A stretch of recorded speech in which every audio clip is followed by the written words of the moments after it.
చట్టాలు చేసే పని శాసన వ్యవస్థలు. చట్టాల అమలులో లోపం జరిగితే దాన్ని పట్టుకోవాల్సిన పని న్యాయ వ్యవస్థది.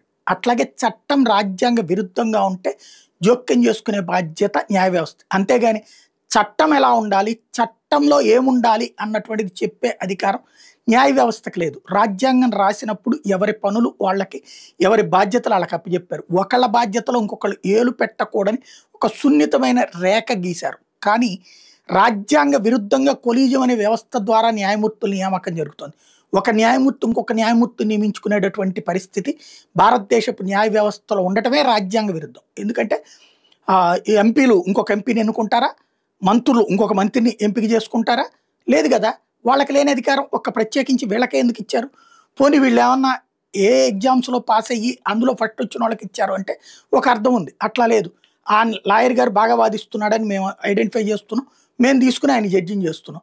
ఆ జడ్జి గారు బాగా చేస్తున్నా అనిపిస్తున్నాం, మేము ప్రమోట్ చేసేస్తున్నాం.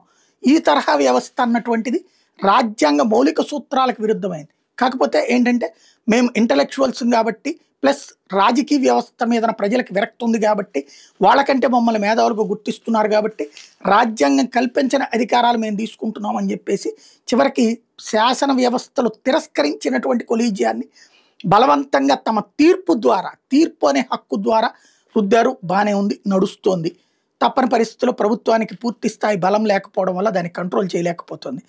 అది ఒక ఎత్తు అయితే, ఇప్పుడు తాజాగా వీధి కుక్కలకు సంబంధించి మనకి జీవకారుణ్యానికి సంబంధించి అనేక చట్టాలు ఉన్నాయి. కుక్కల్ని కొడతే కేసు, ఇట్లాంటి శిక్షలు కూడా పడ్డాయి.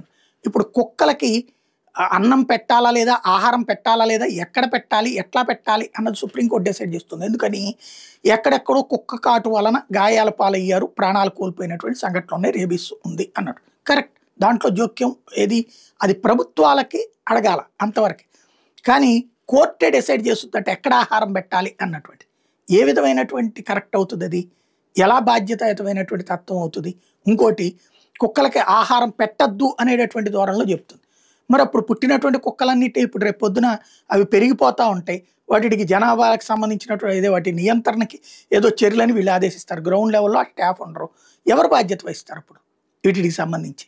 కొన్ని కుక్క పని కుక్క చేయాలి, గాడిద పని గాడి చేయాలంటారు. న్యాయ వ్యవస్థ పనిచేయాలి. ఓ పక్కన దేశంలో కేసులు ఇప్పటికీ పెండింగ్లో కుప్పలు తెప్పలు పేరుకుపోతున్నాయి. అట్లాగే అనేక రకాలైనటువంటి కేసులు దశాబ్దాల తరబడి ఉన్నాయి. కనీసం ఇదిగో 1980 వరకు ఉన్న కేసులన్నీ క్లియర్ అవ్వాలయా, 1990 వరకు ఉన్న కేసులన్నీ క్లియర్ అవ్వాలయా, 2000 వరకు ఉన్న కేసులన్నీ క్లియర్ అవ్వాలయా, ఇలాంటివన్నీ ఆలోచించాలి. అసలు అటువంటి తమ వ్యవస్థ పని ఆలోచించట్లేదు. అట్లాగే ఏడాదిలోపే నేర చరిత్రలకు సంబంధించినటువంటి కేసులన్నీ తేల్చాలన్నటువంటి తీర్పు ఇచ్చి 3 ఏళ్ళు అయింది. ఏది జరగట్లేదు.